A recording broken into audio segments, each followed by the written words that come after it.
Magandang hapon sa ating lahat mga guys. Ayan, attention na natin ang trabaho na ginagawa natin. Kulang na lang yung tubig. Saka yung pusok niya malaki. Ayan, mga guys. Diba? Dyan sa katong followers and viewers. Ayan, diba? Napansin nyo ang laki. Ang lapad na lababa na mga guys. 90 by 240. 90 yung lapad. 240 ang haba. Yan.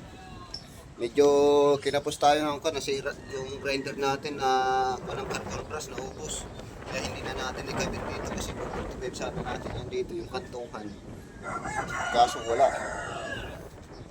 Saka na natin yung balikan pag kuha na natin yung grinder. So yan mga guys ha. Shout out pala dyan sa aking mga followers at viewers na walang sawa sa aking vlog.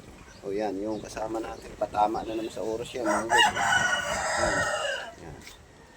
Diba? Medyo makulimlim ang panahon ngayon mga guys. Masama daw ang panahon. Yan o. Yan o. Ayon sa weather forecast. Yan. Diba? Yan. Kaya yan, papatuyuin pa natin yung mga guys kasi